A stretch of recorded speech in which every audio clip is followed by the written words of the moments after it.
अस्सलाम वालेकुम अंसारी किचन में वेलकम बैक है। तो जनाब एक और नई रेसिपी के साथ आपकी खिदमत में हाजिर हूँ। अगर आप हमारे चैनल पर नए हैं तो काइंडली हमारे चैनल को सब्सक्राइब कर ले और काइंडली बेल के बटन को दबा दें ताकि आने वाली तमाम नई वीडियो का नोटिफिकेशन आपको टाइमली मिल सके। ज़्यादा से ज़्यादा आप हमें लाइक करें, ज़्यादा से ज़्यादा आप हमें कमेंट्स करें और ज़्यादा से ज़्यादा हमारी रेसिपीज़ को आगे आप शेयर करें। कोई नई रेसिपी अगर आपको मुझसे सीखनी है तो आप कमेंट्स करके बताएं। इंशाल्लाह उस रेसिपी को मैं आपको बहुत ही कमर्शियल और प्रोफेशनल अंदाज में बनाना सिखाऊंगा। तो जनाब आज की ये रेसिपी बहुत ही उम्दा और बहुत ही यूनिक सी रेसिपी है। साबुत मछली और बैगन आलू के सालन की ये रेसिपी है जिसको आज हम बहुत ही यूनिक सी टेक्निक के साथ आपको बनाना सिखाएंगे। आपने पूरी रेसिपी को फॉलो करना है, तमाम तरह स्टेप्स को फॉलो करना है और एक बार अपने घरों में इस रेसिपी को लाजमी ट्राई करना और मुझे फीडबैक देना है कि आपको ये साबुत मछली बैगन आलू के सालन की रेसिपी कैसी लगी। तो चलें अपनी रेसिपी की जानिब चलते हैं, देखते हैं यहाँ पर हमें किन किन चीज़ों की ज़रूरत पड़ेगी। तो बहुत ही फ्रेश और अच्छी क्वालिटी की आपने यहाँ पर लेनी है फिश। यहाँ पर हमने 1.5 kg जो है वो फिश ले ली, बहुत ही अच्छी और फ्रेश क्वालिटी की। ये हमारे पास जो है वो दैया फिश मौजूद है। कुछ जगहों पे इसको चिड़ा फिश कहा जाता है, कुछ जगहों पे कवई फिश कहा जाता है और कुछ जगहों पे जो है इसको तलपिया फिश के नाम से जाना जाता है। तो मुख्तलिफ जगहों पे मुख्तलिफ नाम से इस फिश को जाना जाता है।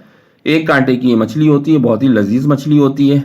मछली के ऊपर हमने लगाने एक साइड के ऊपर 2 कट, यानी कि दोनों साइडों के ऊपर मिला के 4 कट लगाने इस तरीके से लंबाई के ऊपर। अब हमने क्या करना है, तमाम तर फिश पे इसी तरीके से कट लगा के यहाँ पर बहुत अच्छी तरीके से रख लेने ताकि जब हम मसाले की मैरिनेशन करें तो बहुत अच्छी तरीके से मसाले हमारे फिश के अंदर तक चले जाएं। एक एक करके तमाम तर फिश पे हमने कट लगा लिया। अब हमने यहाँ पर 1.5 चम्मच हल्दी ऐड कर देना बहुत अच्छी तरीके से। आधी चम्मच हमने ऐड करना पीसी लाल मिर्च। नमक हस्बे जायका हस्बे ज़रूरत ऐड करेंगे और इसी के साथ 4 से 5 चम्मच आपने ऑयल का यहाँ पर बहुत अच्छी तरीके से ऐड कर देना है। ऑयल ऐड करने के बाद आपने तमाम तर मसालों को बहुत अच्छी तरीके से फिश के ऊपर जो है वो लगा देना है। अच्छे से इसका मसाज करना है फिश का ताकि मसाले बहुत अच्छी तरीके से जो है वो फिश के ऊपर चिपक जाए। जब मसाले बहुत अच्छी तरीके से फिश के ऊपर लग जाएंगे तो हमने क्या करना है, 20 मिनट के लिए इसको छोड़ देना है ताकि मसाले बहुत अच्छी तरीके से एब्जॉर्ब हो जाए हमारे फिश के अंदर। दूसरी जानिब अब हम चलते हैं अपनी ग्रेवी के लिए, देखते हैं कि ग्रेवी के लिए हमें यहाँ पर किन किन चीज़ों की ज़रूरत पड़ेगी।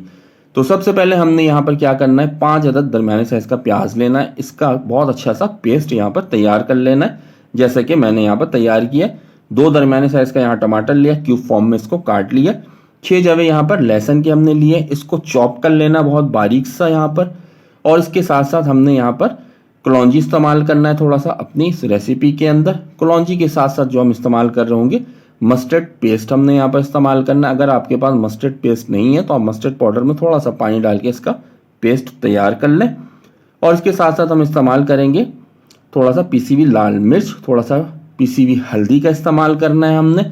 पीसी हुई हल्दी के साथ साथ हमने इस्तेमाल करना है यहाँ पर मेथी दाना, साबुत मेथी दाना थोड़ा सा हम इस्तेमाल करेंगे। मेथी दाने के साथ साथ यहाँ पर पीसी हुई धनिया का हमने थोड़ा सा इस्तेमाल करना है अपनी इस रेसिपी के अंदर। नमक हस्बे जायका हस्बे ज़रूरत हम इस्तेमाल कर रहे होंगे अपनी इस रेसिपी के अंदर। एक दरमियाने साइज़ का हमने यहाँ पर बैगन लिया था। बैगन को हमने बहुत अच्छी तरीके से इस तरीके से लंबे से फॉर्म के अंदर यहाँ पर काट के रख लिया। एक बड़े साइज़ का आलू लिया था, इसको भी हमने अच्छी तरीके से लंबे फॉर्म में यहाँ पर काट के रख लिया है। और इसके साथ साथ थोड़ा सा फ्रेश हरा धनिया और 3 अदद हमने पतली वाली हरी मिर्च ली थी, इसको अच्छे से 20 से कट लगा के इस तरीके से रख लिया। अब हमने क्या करना है, सबसे पहले हमने लेना एक कढ़ाई। कढ़ाई के अंदर हमने यहाँ पर 1 कप भर के ऑयल ऐड करना है। इस पोजीशन पे आपने ऑयल ज़्यादा ऐड करना है ताकि फिश फ्राई होने के बाद हमारे पास ऑयल बच जाए। जो ऑयल बचेगा वो हम अपनी ग्रेवी के अंदर शामिल करेंगे।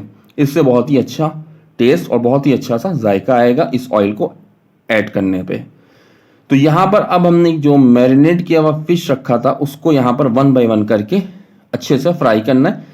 सिर्फ और सिर्फ हमने यहाँ पर फिश को कलर देना है, यानी कि फ्यू सेकंड इसको फ्राई करना है दोनों साइडों से। 30% हमने यहाँ पर इसको जस्ट फ्राई करके बहुत अच्छा सा कलर देके निकाल लेना है। इस तरीके से इस प्रोसेस से होगा क्या कि हमारे फिश की रंगत जब ग्रेवी में जाएगा ये, तो इसकी रंगत बहुत ही खूबसूरत सा और जायका बहुत ही उम्दा और लजीज सा निकल कर आएगा। तो 1 बाय 1 करके तमाम तर फिश को हमने यहाँ पर इसी तरीके से फ्राई करके निकाल लिया। अब हमने क्या करना है, एक खुला सा पतीला लेना है। पतीले के अंदर हमने ऑयल ऐड कर देना। सबसे पहले फिश फ्राई के लिए हमने जो ऑयल लिया था उस ऑयल को ऐड करेंगे। ये ऑयल थोड़ा सा कम है, इसमें हम थोड़ा सा ऑयल और ऐड कर लेंगे। ठीक है, मिला जुला के अगर हम बात करें तो यहाँ पर आधा कप ऑयल आपने ऐड कर लेना है। ठीक है। आधा कप आपने ऑयल ऐड करने के बाद हाफ टी स्पून मेथी दाना साबुत ऐड कर देना, हाफ टी स्पून से थोड़ा सा कम आपने कलौंजी यहाँ पर ऐड कर देना है बहुत अच्छी तरीके से। चॉप किया हुआ जो हमने लहसुन लिया था, लहसुन को ऐड कर देना है, और हरी मिर्चें ऐड करने के बाद आपने 15 से 20 सेकंड दरमियानी सी आंच के ऊपर इसको अच्छे से कुक करना है, ताकि तमाम तर चीज़ों की बहुत अच्छी सी खुशबू जो है वो हमारे ऑयल के अंदर डेवलप हो जाए। उसके बाद आपने क्या करना है, इसके अंदर डाल देने आलू। आलू डालने के बाद आपने इसको तकरीबन 1.5 से 2 मिनट के लिए अच्छे से फ्राई करना है, ताकि बहुत अच्छी तरीके से आलू जो है हमारे यहाँ पर फ्राई हो जाए और आलू की थोड़ी सी रंगत जो है वो तब्दील हो जाए। ये आपके सामने आप देख सकते हैं। जब आपको 2 मिनट 1.5 मिनट हो जाए आलू फ्राई करते हुए, तो उसके बाद हमने क्या करना है, यहाँ पर जो पिसा हुआ प्याज लिया था हमने, वो सारा का सारा इस पोजीशन पे ऐड करने के बाद अब आपने इसको 2 से 3 मिनट दरमियानी सी आंच के ऊपर अच्छे से भूनना है। ये आपके सामने आप देख सकते हैं, बहुत अच्छी तरीके से इसको अब हम भून रहे हैं। 2 से 3 मिनट इसको आपने अच्छे से दरमियानी सी आंच के ऊपर भूनना है। जब आपका प्याज इस पोजीशन पे आ जाए भुनने के बाद, या आप देखें आपके सामने, तो इसमें अब हम ऐड करेंगे कुछ स्पाइसेस, जिसके अंदर सबसे पहले 1 चम्मच भर के पीसी लाल मिर्च ऐड करेंगे। आप कम या ज़्यादा कर सकते हैं। पिसे हुए धनिया का हाफ टी स्पून ऐड कर देना। नमक हस्बे जायका, हस्बे ज़रूरत आपने ऐड कर देना है। और इसके साथ साथ यहाँ पर 2 चम्मच जो है वो मस्टर्ड पेस्ट ऐड कर देना है बहुत अच्छी तरीके से। उसके बाद अब आपने दोबारा से जो है इसकी भुनाई करनी है। तकरीबन इस पोजीशन में अब आपने जो इसकी भुनाई करनी, 5 मिनट दरमियानी सी आंच के ऊपर इसकी बहुत अच्छी तरीके से भुनाई करनी है, ताकि ऑयल हमारा यहाँ बहुत अच्छी तरीके से सेपरेट भी हो सके और मसाला बहुत अच्छी तरीके से पक जाए और बहुत अच्छी सी सोंधेपन सी खुशबू जो है हमारे मसाले के अंदर से आने लगे। जब आपका मसाला 5 मिनट के बाद बहुत अच्छी तरीके से जो है वो पक जाए, तो अब आपने क्या करना है, इसके अंदर ऐड कर देना है बैगन।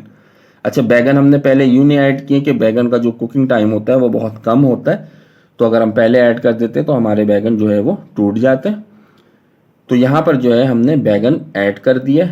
अब हमने क्या करना है, बहुत अच्छी तरीके से 1 से 1.5 मिनट जो है वो बैगन ऐड करने के बाद जो है बहुत अच्छी तरीके से दोबारा से भुनाई करनी है। ये आपके सामने बहुत अच्छी तरीके से 1 से 1.5 मिनट हम जो है वो भुनाई करेंगे, ताकि बैगन भी जो है बहुत अच्छी तरीके से इक्वल हो जाए तमाम तर चीज़ों के साथ। जब इस पोजीशन पे आपका आ जाए मसाला, ये आप देख सकते हैं बिल्कुल जो है तमाम तर चीज़ें जो है वो इवन और इक्वल हो गई हैं, तो अब आपने इस पोजीशन पे ऐड करना है पानी इसके अंदर ग्रेवी के लिए।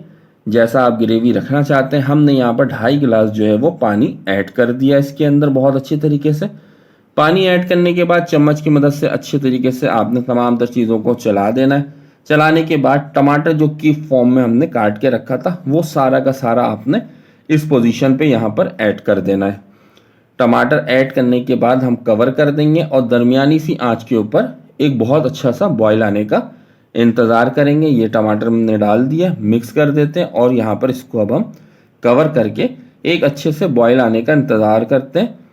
2 से 3 मिनट के अंदर बहुत अच्छा सा जो है वो बॉयल आ जाएगा। ये आपके सामने आप देख सकते हैं। कवर को जो है हमने रिमूव किया, बहुत ही शानदार सा जो है हमारा बॉयल इस ग्रेवी के अंदर आ चुका है। अब हमने क्या करना है, अब हमने बहुत ही इत्मीनान से और बहुत ही एहतियात के साथ अपनी जो मछली है उसको यहाँ पर ऐड कर देना है 1 बाय 1 करके। इस पोजीशन पे आपने बहुत ही एहतियात करना है कि फ़िश जो है वो टूटे ना। अगर फ़िश टूट गई तो फ़िश की खूबसूरती, सालन की हमारी खूबसूरती जो है वो चली जाएगी। 1 बाय 1 करके तमाम तर फिश को ऐड करने के बाद चम्मच का इस्तेमाल नहीं करना। इस तरीके से पतीलों को आपने जो है वो मूव करना है, ताकि ग्रेवी जो है हमारे फिश के अंदर तक बहुत अच्छी तरीके से चली जाए। और कवर करने के बाद दरमियानी से आंच के ऊपर आपने 3 मिनट के लिए इसको छोड़ देना है। ये आप देख सकते हैं 3 मिनट के बाद हमने यहाँ पर कवर को रिमूव किया है दोबारा से, और बहुत अच्छी तरीके से दोबारा से आपने उसी तरीके से चारों जानिब जो है वो मूव करना है पतीले को, ताकि ग्रेवी जो है बहुत अच्छी तरीके से जो है वो हमारे फिश के अंदर तक चली जाए। और उसके बाद ऊपर से थोड़ा सा हरा धनिया ऐड करेंगे। और अब हमने क्या करना है, कवर करके इसको 3 से 4 मिनट धीमी सी आंच के ऊपर छोड़ देना है। यह आपके सामने 3 से 4 मिनट के बाद हमने कवर को रिमूव किया है। इंतहाई उम्दा और इंतहाई लजीज साबुत मछली बैगन आलू के सालन की रेसिपी बनके तैयार है। बहुत ही मुनफरिद अंदाज के साथ इस रेसिपी को मैंने आपको आज बताया आपने इस रेसिपी को लाजमी ट्राई करना है। चलें इसको हम डिश आउट करते हैं ताकि आप क्लोजली इस रेसिपी की डेफिनेशन और इस रेसिपी की खूबसूरती को देख सकें। ये देखिए माशाल्लाह से बहुत अच्छी तरीके से यहाँ पर आपने डिश आउट करना है। बिल्कुल फिश हमारी साबुत मौजूद है। बैगन की शक्ल, बैगन का कलर देखें आप, आलू की शक्ल, आलू की रंगत देखें, ग्रेवी की रंगत देखें। माशाल्लाह माशाल्लाह बहुत ही उम्दा और बहुत ही लजीज सी ये रेसिपी बनके तैयार होती है। बिलखुसूस आप इस रेसिपी को बनाएं और राइस के साथ सर्व करें, बहुत ही मज़ेदार और बहुत ही अच्छी लगती है चावलों के साथ ये रेसिपी।